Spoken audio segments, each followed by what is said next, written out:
The gunshot echoed across the prairie like thunder, silencing the evening birds and sending a chill down Hunter Reed's spine that had nothing to do with the October wind. He'd hit his mark, a coyote that had been stalking his cattle for weeks, but the victory felt hollow, like everything else in his life. Lowering his Winchester, he watched as crimson spread across the tall grass, another death on a land that had seen too many. Montana Territory, 1876. Hunter had carved his ranch from wilderness with nothing but calloused hands and stubborn will. At 34, the hard lines etching his weathered face made him look closer to 40. His ranch, the Lone Pine, sprawled across 200 acres of rolling prairie, nestled against the foothills of mountains that turned purple at dusk. It was everything he'd worked for, and he had no one to share it with. "That'll teach the rest of your pack," he muttered, turning his chestnut mare toward home as the sunset painted the sky in hues of amber and gold. The solitude that had once been his comfort now hung heavy around his shoulders. 8 years ago, he'd buried his parents in the small plot behind the main house, victims of the influenza that swept through the territory. 5 years back, he'd lost his younger brother to a Sioux raid while driving cattle north. Each grave had taken a piece of him, until Hunter made his vow he would live and die alone on this land, asking nothing more from life than what his own 2 hands could build. The ranch house came into view as Hunter crested the final hill, a sturdy 2-story structure of hewn logs that stood against the elements like Hunter himself. Smoke curled from the stone chimney, signaling that Mrs. Thornton, the widow who came 3 times a week to cook and clean, had prepared supper before heading back to town. As he approached the barn, something caught his eye movement near the front porch that didn't belong. Hunter's hand instinctively went to the revolver at his hip.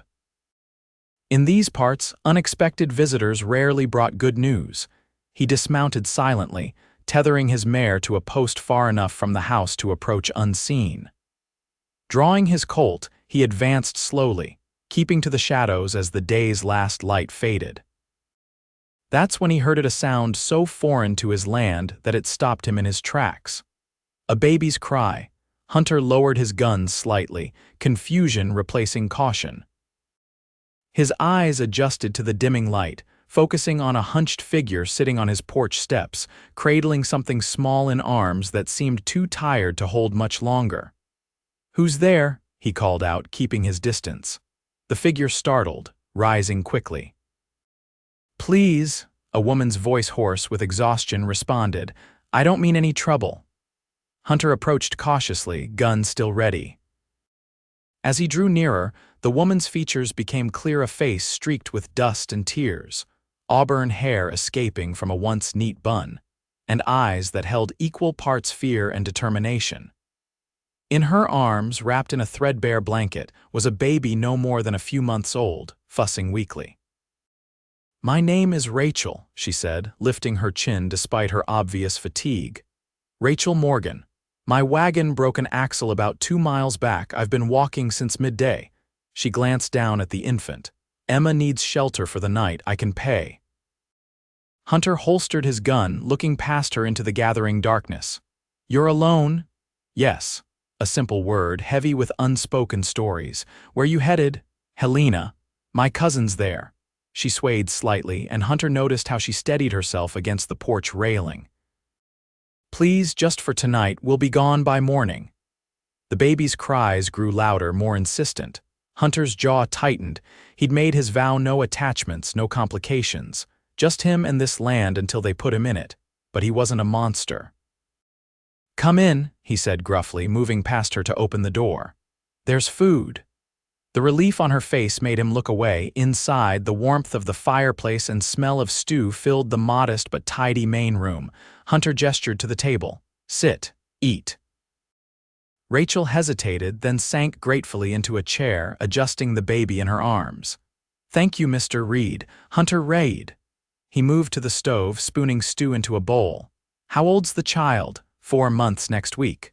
Rachel tried to juggle holding Emma while reaching for the bowl. The baby's cries intensified. Hunter stood awkwardly, watching her struggle. After a moment's hesitation, he said, "I can hold her while you eat." Surprise flickered across Rachel's face. "Have you held babies before?" "Been a while." He didn't elaborate that the last had been his brother's daughter, now buried alongside her parents. Carefully, Rachel transferred Emma to his arms. Hunter held the tiny bundle stiffly at first, then remembered to support her head. The baby blinked up at him with wide blue eyes, momentarily startled into silence by the strange face above her. "Well, look at that," Rachel said softly, picking up her spoon. "She likes you." Hunter made a non-committal sound, but something twisted in his chest as the infant's tiny hand curled around his finger. Emma's weight was so slight, yet somehow heavier than anything he'd carried in years. "Your husband?" Hunter asked, his eyes still on the baby.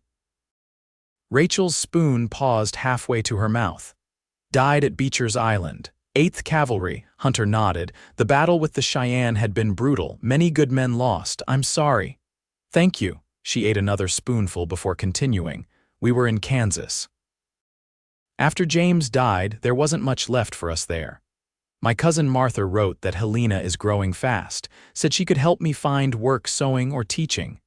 The baby began to fuss again. Hunter rocked awkwardly, unsure how to soothe her. "She's probably hungry," Rachel said, setting down her spoon and reaching for the child. As their arms brushed during the exchange, Hunter noticed how cold her skin felt despite the warm room. "When did you last sleep?" he asked, a small, tired smile. "Properly. Before Emma was born, I think." Hunter nodded toward the stairs. "Second door on the right, room's clean, you can use it tonight." "I couldn't, Mrs. Morgan, you're dead on your feet. The baby needs rest too, I'll sleep down here." Rachel looked like she might argue, but exhaustion won. "Just for tonight. Tomorrow I'll see about fixing the wagon. I'll ride out at first light, bring it in." Hunter turned away, uncomfortable with her gratitude. "Washroom's first door, there's clean water." Later, as Hunter made up a bed on the sofa, he could hear soft singing from upstairs, a lullaby he vaguely remembered from his own childhood. The sound was both comforting and unsettling in a house that had known only silence for too long. Sleep didn't come easily that night. Hunter stared at the ceiling, listening to the occasional creak of floorboards above, wondering what madness had possessed him to let strangers into his carefully ordered life. By morning, they'd be gone, he told himself. Everything would return to normal. But as dawn broke across the eastern sky, Hunter already knew nothing would be the same again. The morning light filtered through the curtains, waking Hunter earlier than usual.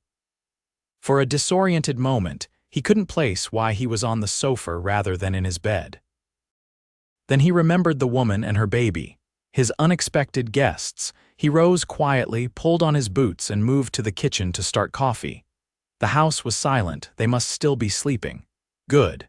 He could ride out to examine the wagon without awkward conversation.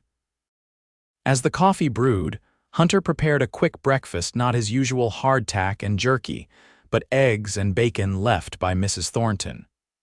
He told himself it was simply because the food was there, not because he wanted to leave something substantial for Rachel and her child.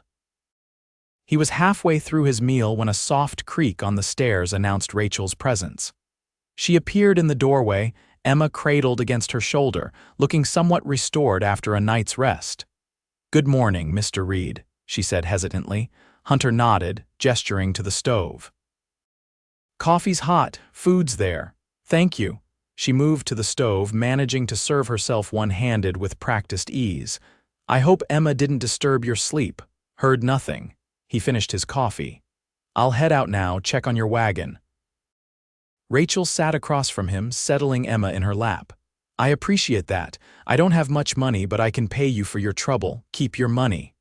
Hunter stood, uncomfortable with her gratitude. "You'll need it for Helena."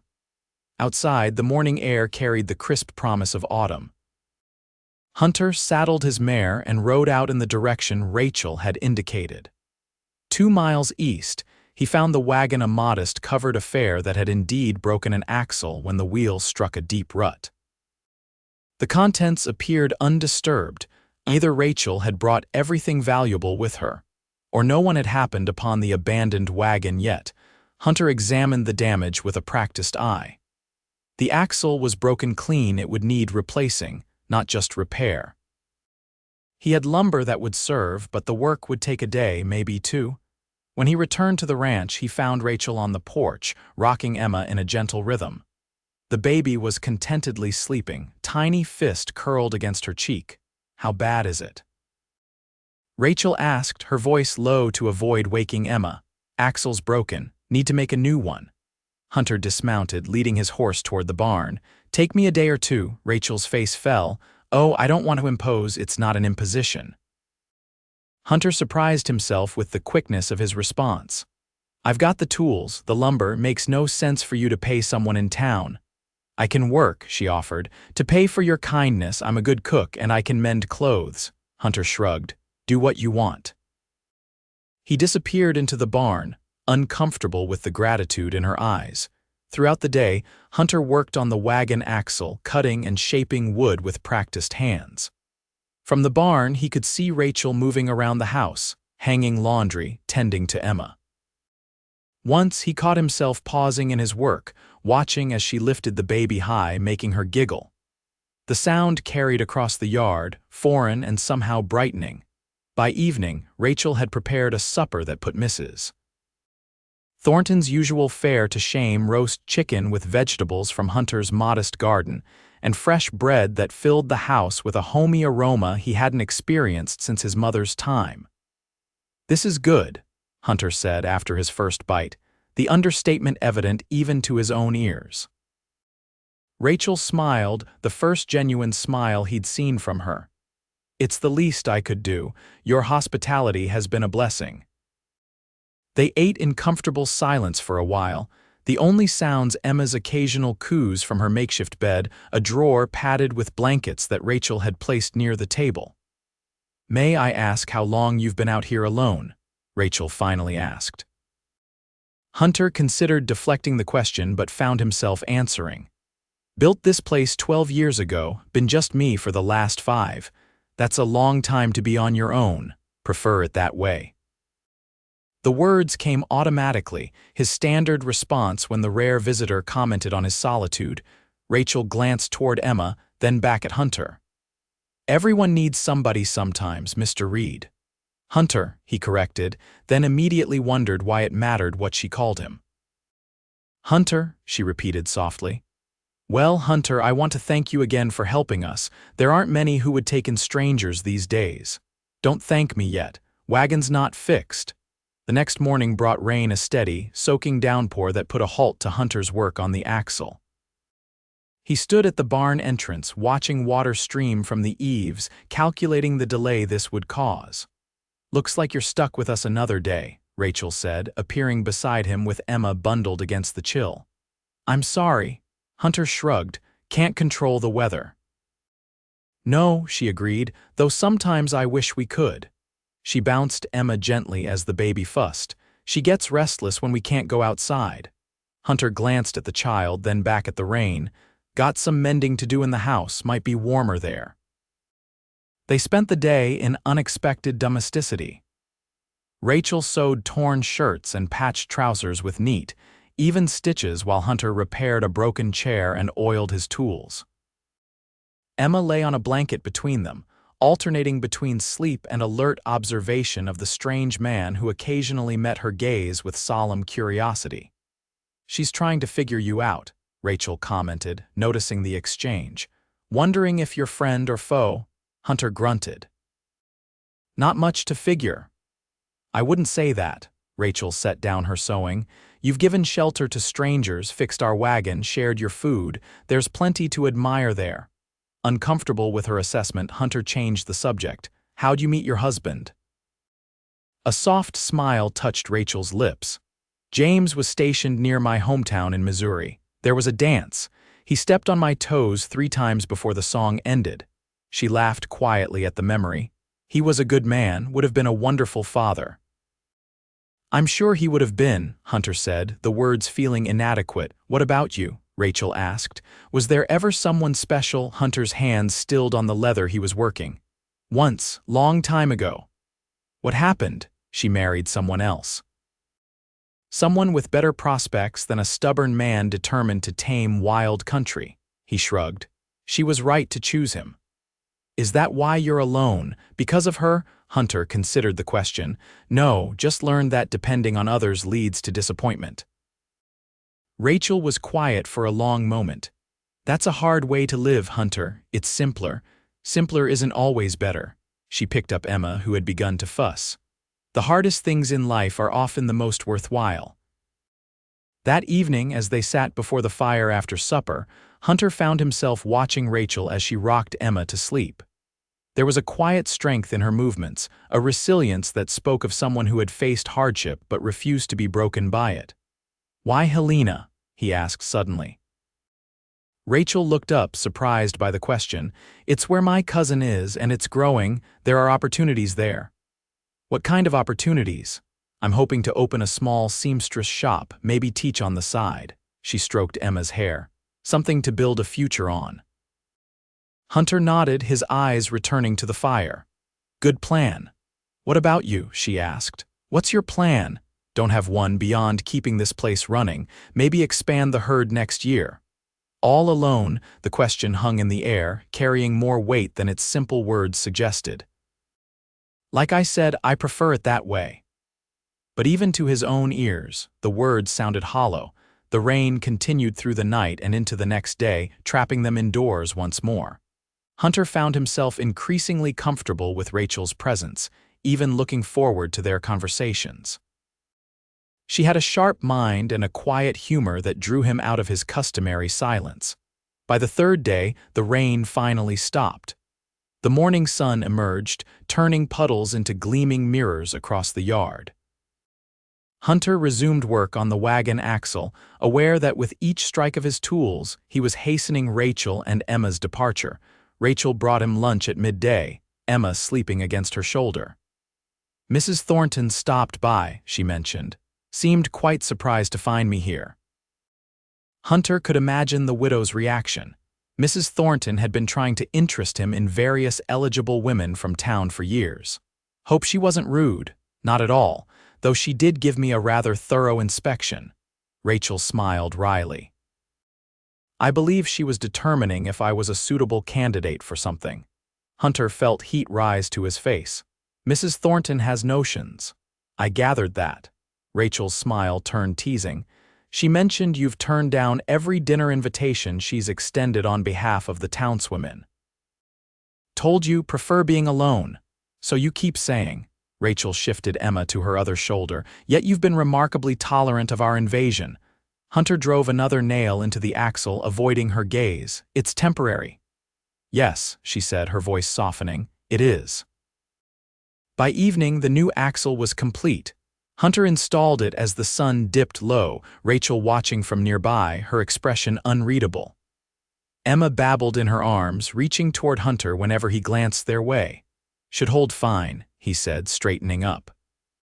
"You can leave at first light, make good time to Helena."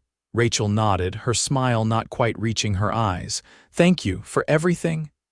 That night, supper was a quiet affair.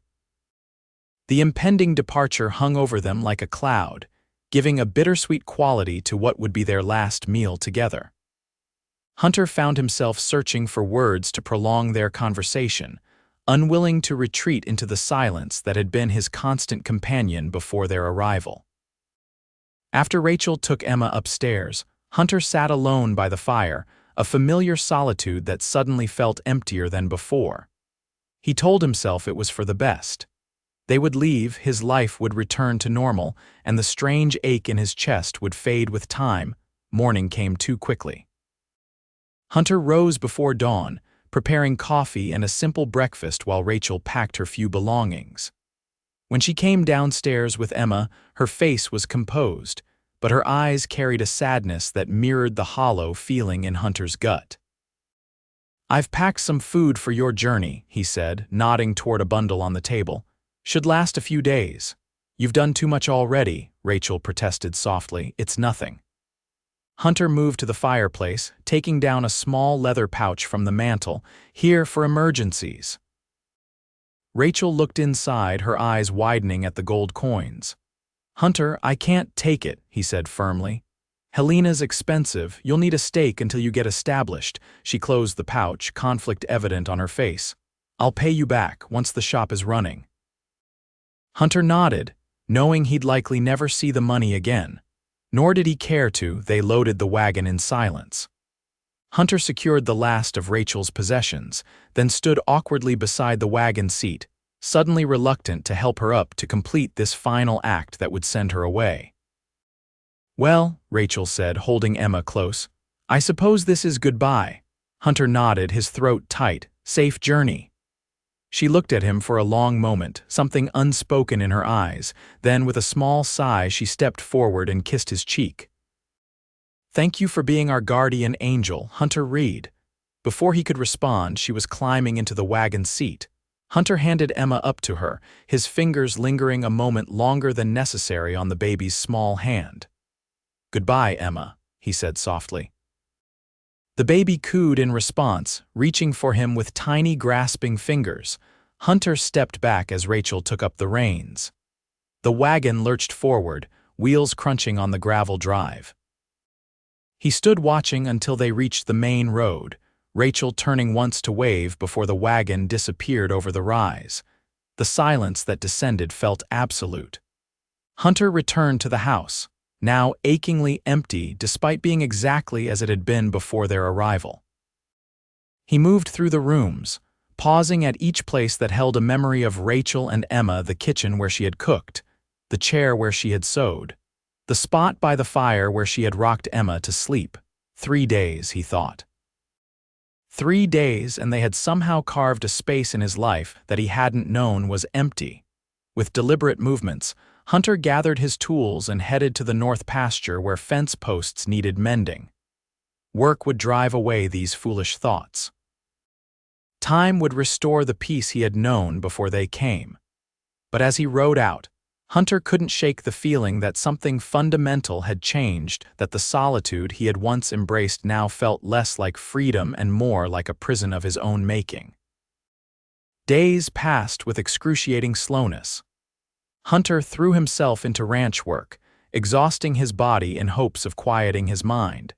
He avoided town, unwilling to face Mrs. Thornton's inevitable questions about the young woman and baby who had stayed at his ranch.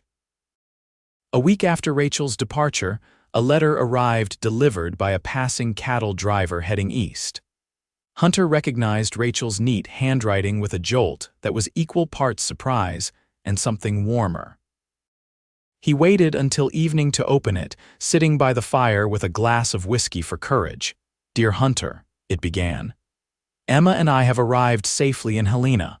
The journey was uneventful thanks to your excellent repair work. My cousin Martha has welcomed us warmly, though her home is small and already crowded with her own children.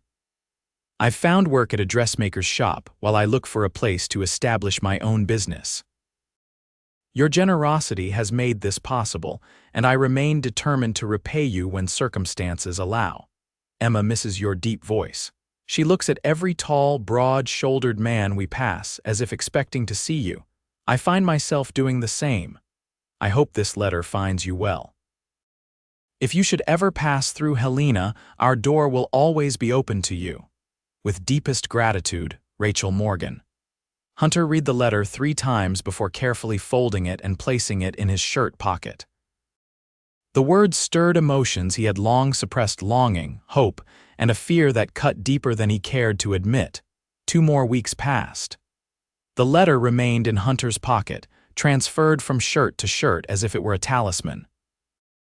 At night, he would sometimes unfold it, reading Rachel's words by lamplight, imagining her voice speaking them. One morning, Mrs. Thornton arrived to find Hunter packing saddlebags.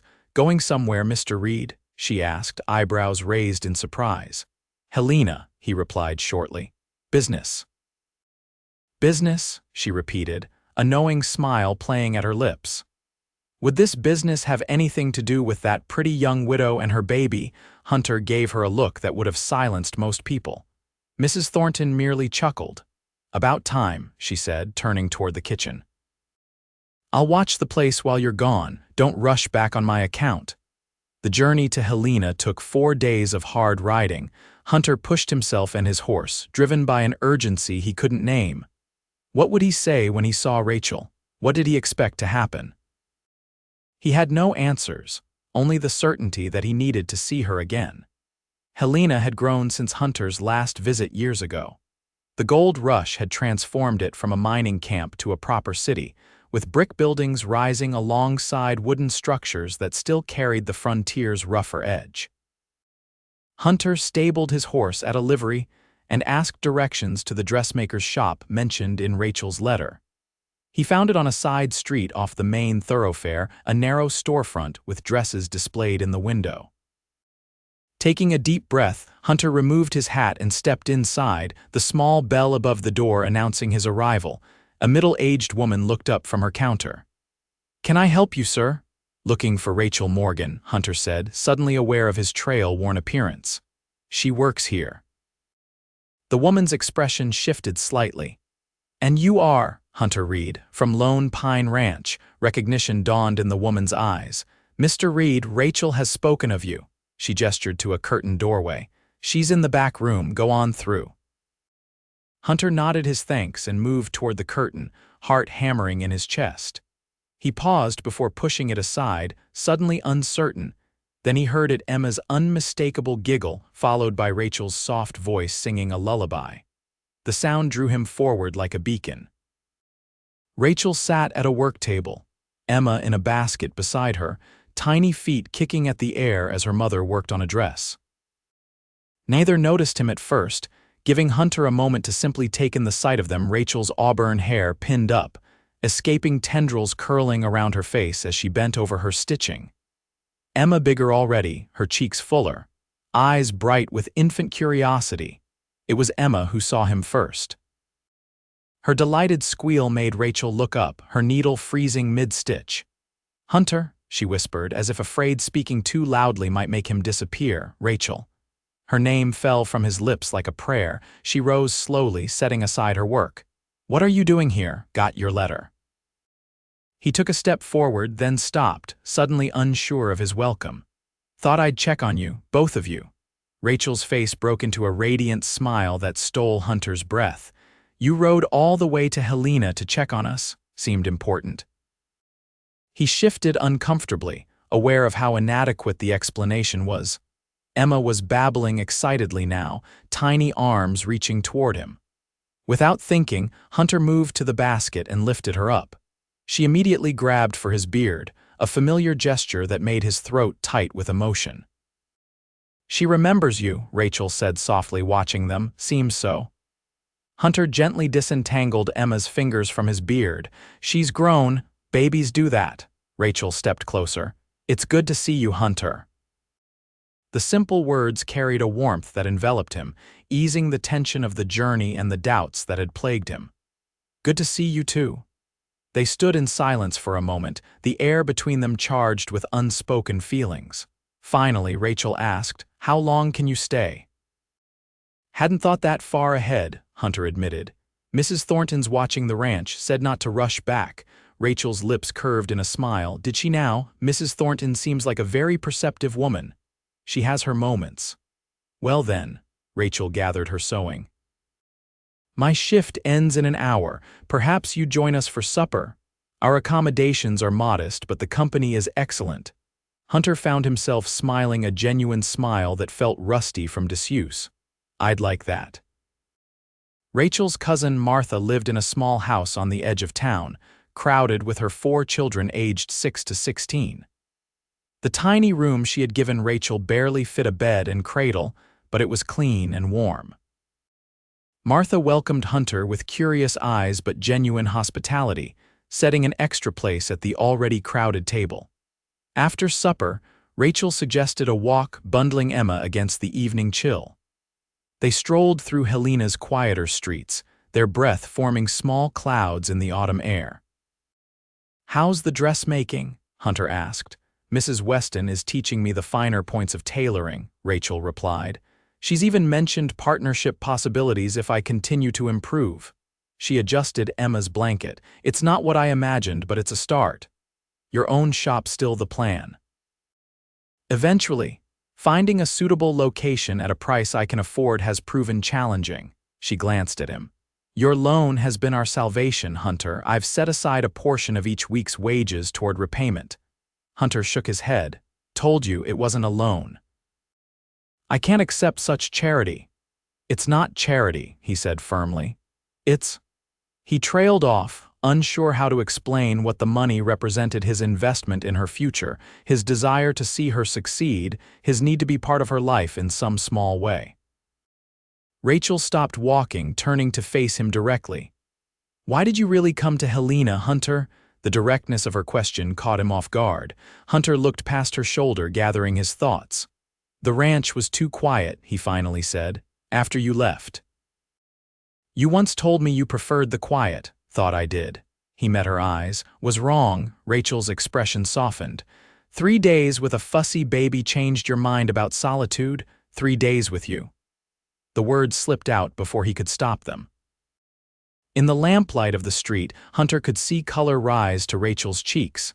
That's quite a confession from a man who swore he'd die alone on the prairie.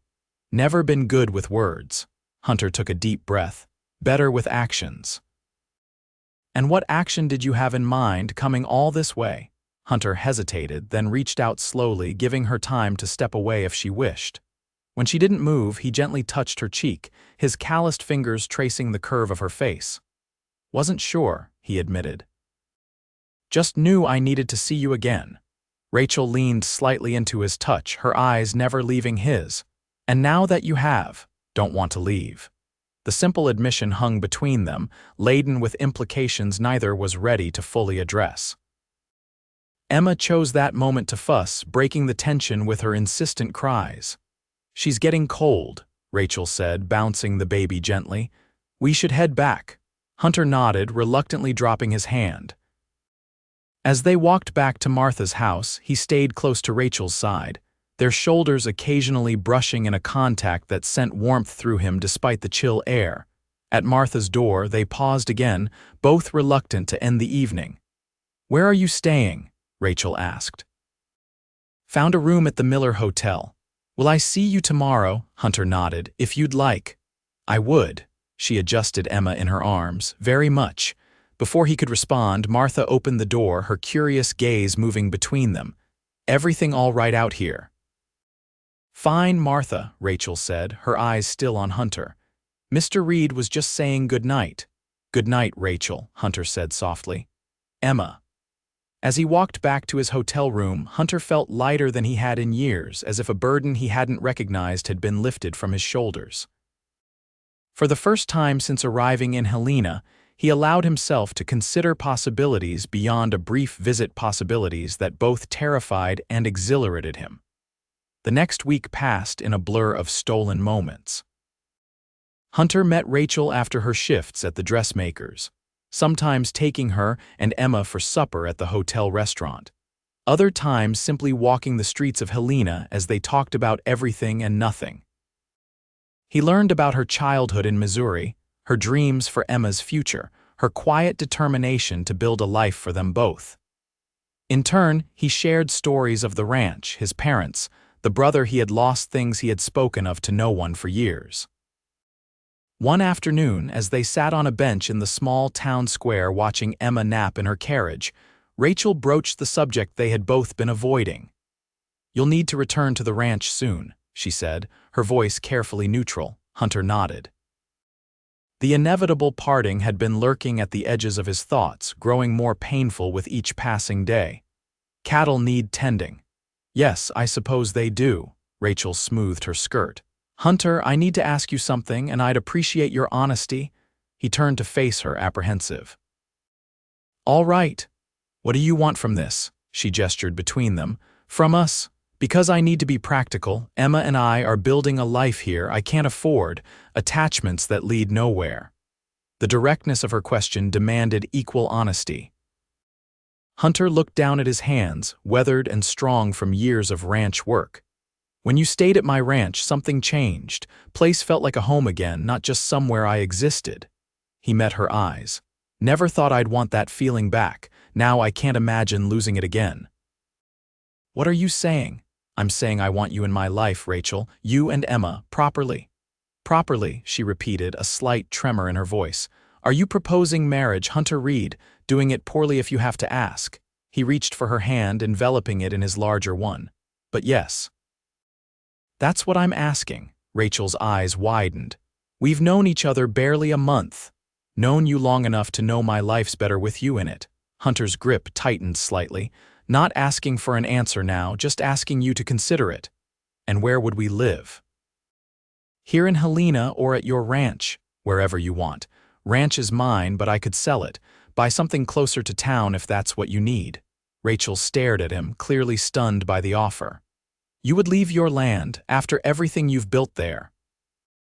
Land's just land without people to share it. Hunter surprised himself with the certainty he felt. Rather have you and Emma than all the acres in Montana. Tears welled in Rachel's eyes. I don't know what to say. Don't say anything yet. Think on it.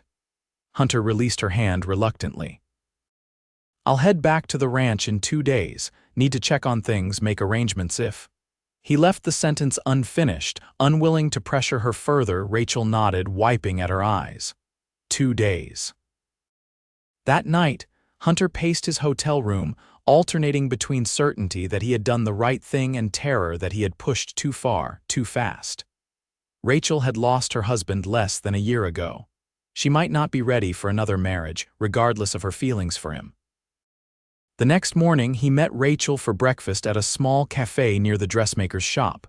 She looked as if she had slept as poorly as he had, her eyes shadowed but determined. I've been thinking about your proposal, she said after they had ordered. Hunter nodded, his mouth suddenly dry.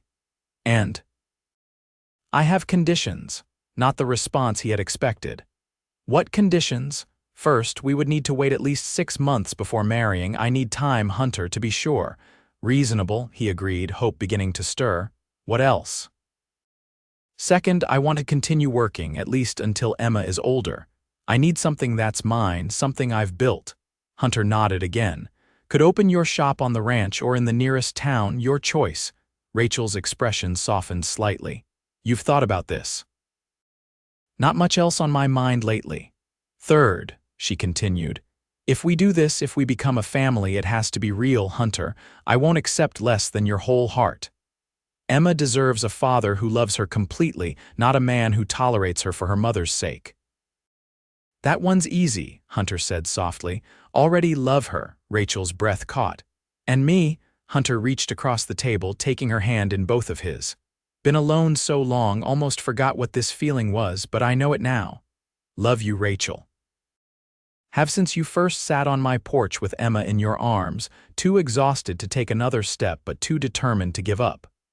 Tears spilled down Rachel's cheeks, but she was smiling a radiant smile that transformed her face. Then yes, Hunter Reed, yes, I will marry you. Not today, not tomorrow, but when we're both ready. Yes. The weight that lifted from Hunter's shoulders in that moment was so profound he felt he might float away. He raised her hand to his lips, kissing her palm in a gesture that sealed their understanding. What about the ranch? Rachel asked.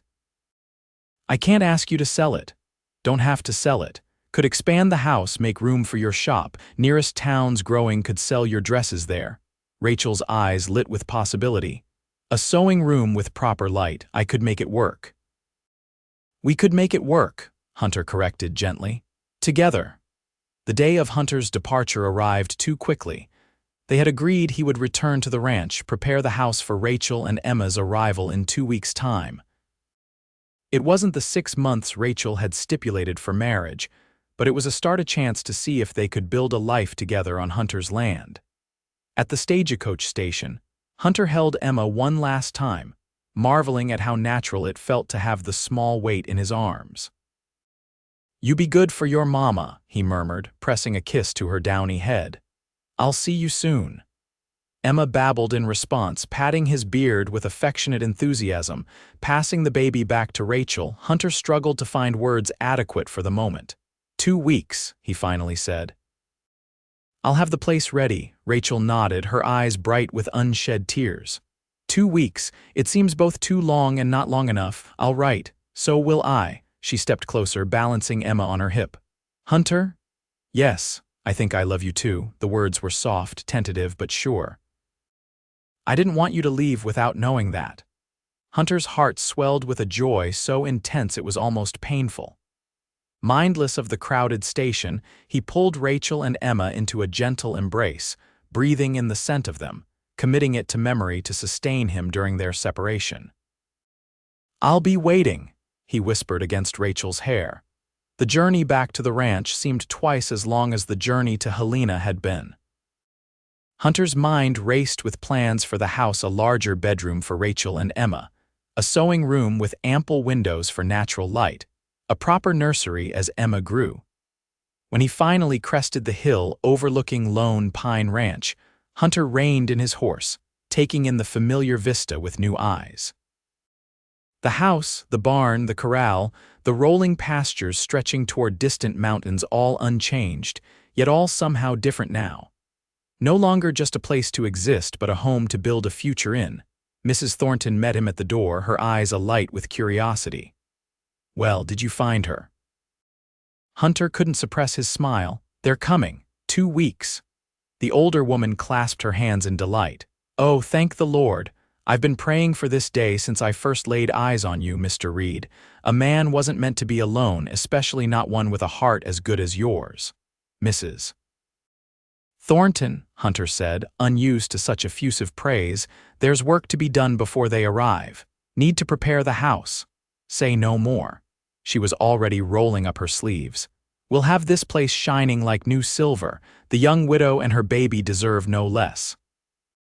The next 2 weeks passed in a flurry of activity. Hunter expanded the bedroom, adding a small adjoining room for Emma.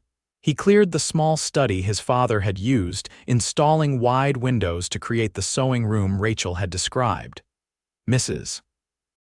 Thornton supervised a thorough cleaning, recruited 2 women from town to help with curtains and linens, and filled the pantry with preserved foods for the coming winter.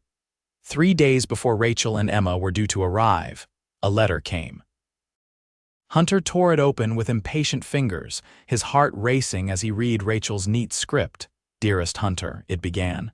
"Preparations for our departure are almost complete. Mrs. Weston has been remarkably understanding about my decision to leave, even offering to purchase some of my designs for her shop. I will arrive with not only Emma and our personal belongings, but also the beginnings of what I hope will be a successful business venture. Martha insists on accompanying us for the journey, claiming she cannot let her cousin travel alone with a baby. I hope you won't mind an extra guest for a few days. She is eager to see the ranch you've spoken of so eloquently in your letters." Emma grows more excited by the day, though she cannot possibly understand the changes ahead. She recognizes your name now. Her face lights up whenever I mention Hunter. I find mine does the same. Until we meet again, with deepest affection, Rachel. Hunter read the letter twice, then carefully folded it and placed it with the others in a box he had carved specifically for Rachel's correspondence. The house was nearly ready. Soon, it would no longer echo with emptiness, but ring with the sounds of family: Emma's laughter, Rachel's voice, the busy movements of life being lived together rather than alone.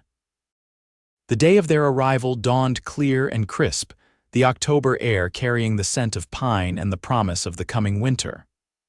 Hunter had risen before dawn, making a final inspection of the house, checking that everything was perfect for Rachel and Emma's homecoming. He rode out to meet the stagecoach at noon, his stomach knotted with anticipation. When the coach finally appeared on the horizon, raising dust along the rutted road, Hunter felt his heart hammer against his ribs like a wild thing seeking freedom.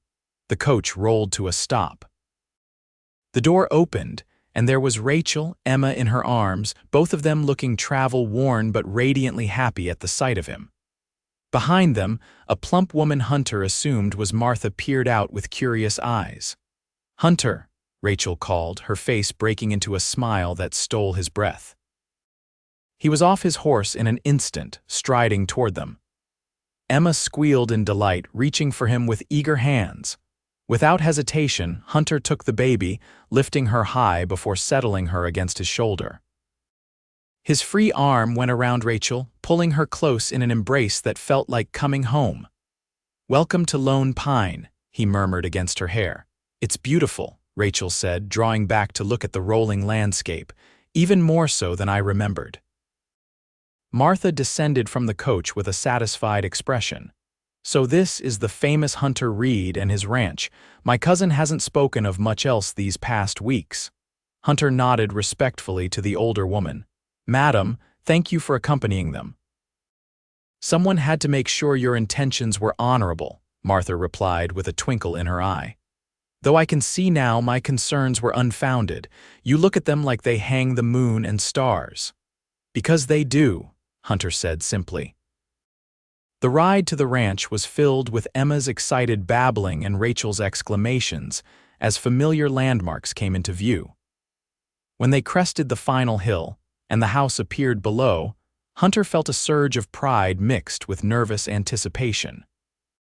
"Oh, Hunter," Rachel breathed as they drew closer. "You've done so much." He had added a covered porch across the front of the house with a swing large enough for 2 adults and a small child. Window boxes awaited spring flowers, and a new path of flat stones led from the gate to the front door. "Wait till you see inside," he said, helping her down from the wagon. Rachel paused at the threshold, Emma in her arms, Martha behind them. "I feel as though I should mark this moment somehow," she said softly. "It feels important." Hunter understood. This wasn't just entering a house. It was beginning a new chapter in all their lives. "May I?" he asked, holding out his arms. Rachel nodded, allowing Hunter to take Emma before he surprised them both by lifting Rachel as well, carrying them together across the threshold into their new home. "Welcome home," he said, setting them gently on their feet in the main room. Rachel gazed around in wonder at the transformed space. New curtains hung at freshly washed windows. The wooden floors gleamed with polish. A fire burned cheerfully in the hearth, beside which sat a rocking chair Hunter had crafted specifically for Rachel's slight frame. "It's perfect," she whispered, tears welling in her eyes. "Absolutely perfect." Hunter showed them through the house the expanded bedroom with its adjoining nursery, the sewing room flooded with natural light, the kitchen stocked with provisions for the winter ahead. Rachel's tears flowed freely now, overwhelmed by the evidence of Hunter's care and preparation. "I never thought I'd have this again," she said when they returned to the main room. "A real home, a family, nor did I," Hunter admitted, taking her hand. "Thought I'd die alone out here, then you came along." He looked at Emma, who was contentedly exploring a blanket Hunter had spread on the floor. "Both of you changed everything." Martha cleared her throat, reminding them of her presence. "I think I'll go see about supper," she announced, heading toward the kitchen with a knowing smile. "You two have catching up to do." When they were alone, Hunter drew Rachel to the sofa before the fire. "Happy?" he asked, suddenly uncertain despite her tears of joy. "More than I can say." She leaned against him, her head finding the hollow of his shoulder as if it had been made for her. "I was so afraid, Hunter, afraid of starting over, afraid of trusting someone new, afraid of failing Emma." "You could never fail her," Hunter said firmly. "You're the strongest woman I've ever known." Rachel looked up at him, her eyes reflecting the firelight. "And you're the best man I've ever known, apart from Emma's father. James would approve of you, I think, of us?" "Hope so." Hunter brushed a strand of hair from her face. "Plan to do right by both of you. You already have." Rachel's hand came up to cup his cheek. "More than you know." Hunter leaned down, his lips meeting hers in a kiss that held all the promise of their future together, tender, certain, and filled with a love neither had expected to find again. On the floor, Emma babbled happily, reaching for a wooden toy horse Hunter had carved for her. The sound of her joy mingled with the crackling fire and the distant sounds of Martha preparing supper, creating a symphony of home that filled every corner of the once empty house. Outside, the first snowflakes of winter began to fall, dusting the prairie in white.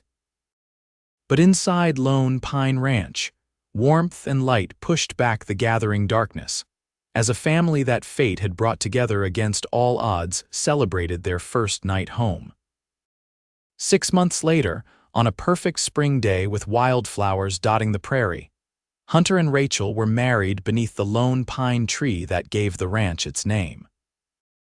Emma, now walking with determined if wobbly steps, served as flower girl, carried down the makeshift aisle by Martha before being set loose to toddle the final distance to Hunter's waiting arms. The ceremony was simple but heartfelt, attended by neighbors, townspeople, and the handful of ranch hands Hunter had hired to help with the expanding herd. Mrs. Thornton wept openly throughout, claiming partial credit for the match that everyone agreed had transformed the once solitary rancher. Rachel wore a dress of her own design, ivory silk with delicate embroidery that had taken her months to complete in the sewing room Hunter had built. Her seamstress business had flourished, with women from the nearest town and surrounding ranches commissioning her work. The steady income supplemented the ranch's proceeds, providing security for their growing family. As they spoke their vows beneath the spreading branches of the ancient pine, Hunter marveled at the journey that had brought them to this moment. From a broken wagon and a desperate young widow to a love that had healed wounds he hadn't known could be mended. "I, Hunter Reed, take you, Rachel Morgan, to be my lawfully wedded wife," he said, his voice steady despite the emotion tightening his throat. "To have and to hold, from this day forward for better or worse, for richer or poorer, in sickness and in health, to love and to cherish, till death do us part." Rachel's eyes shone with unshed tears as she repeated the vows, her hand trembling slightly in his. When the preacher pronounced them husband and wife, Hunter kissed her with a tenderness that belied his strength, sealing their union before God and the community they had built together.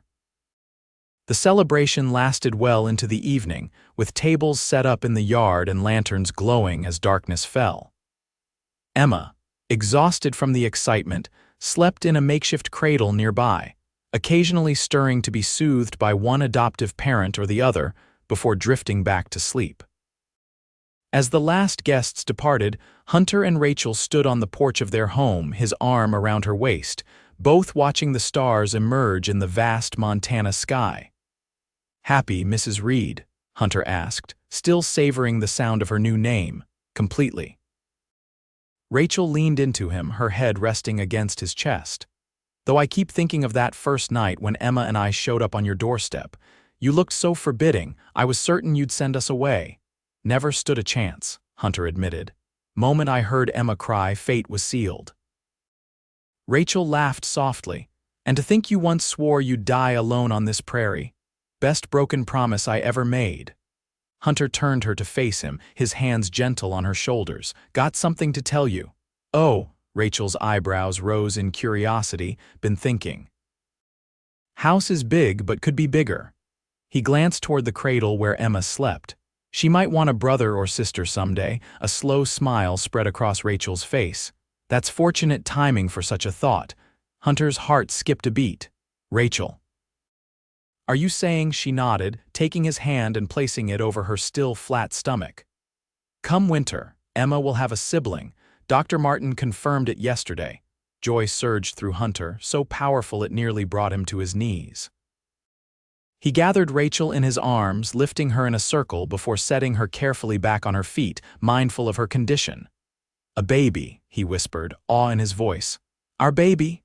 Our family," Rachel corrected, reaching up to touch his face. "Growing stronger every day." That night, as they lay together in the bedroom that had once seemed so empty to Hunter, Rachel's head pillowed on his chest and Emma sleeping peacefully in the adjoining nursery, he marveled at how completely his life had changed in less than a year. The vow he had made after burying his brother to live and die alone on the land they had both loved had been broken by a woman's courage and a baby's trust. In its place stood a new promise. To love and protect the family fate had brought to his door on a stormy evening when he least expected, but most needed, the gift of their presence. Outside, the lone pine that had witnessed generations of life on this land stood sentinel beneath the star-filled sky. Within its shadow, a family slept, bound by love that had overcome loss, distance, and the wounds of the past, a love that would endure through the changing seasons of the wild Montana prairie they now called home. And when winter came, bringing with it the promised child, a son with Hunter's eyes and Rachel's determined spirit, the circle of their family expanded once more. Emma, now a sturdy toddler with a vocabulary that grew daily, appointed herself guardian and teacher to her baby brother, Henry James Reed, named for both his father and the father he would never know but whose legacy lived on in the family he had helped create. Years passed, seasons turning with the predictable rhythm of ranch life. The house expanded again to accommodate 2 more children, twin girls who arrived on a summer morning, bringing both joy and chaos to the thriving household. Rachel's seamstress business flourished into a proper shop in the growing town nearby, while Hunter's cattle operation became one of the most respected in the territory. And on quiet evenings, when the children were finally asleep and the day's work done, Hunter and Rachel would sit on the porch swing he had built for them, watching the stars emerge above the prairie that had once seemed so empty, but now pulsed with the fullness of a life neither had dared to imagine before fate and a broken wagon brought them together. "Did I ever thank you?" Hunter asked one such evening, his arm around Rachel's shoulders, her head resting in its accustomed place against his chest. "For what?" she murmured, content in the warm circle of his embrace. "For breaking that axle on my land. For having the courage to knock on a stranger's door. For making me break my vow to die alone." Rachel smiled, lifting her face to his. "I believe you've thanked me thoroughly over the years, Hunter Reed, but I'm always willing to accept more gratitude." His kiss was as tender as their first, yet deepened by years of shared joy and sorrow, triumph and struggle, the accumulated richness of a life built together on the foundation of unexpected love. The lone pine still stood, now joined by saplings planted to mark the birth of each child. And beneath its spreading branches, the family that began with a desperate young widow, a solitary rancher, and a baby girl who bridged the divide between them continued to grow, flourish, and love, proof that even the most solemn vows can be beautifully broken when life offers a second chance at happiness.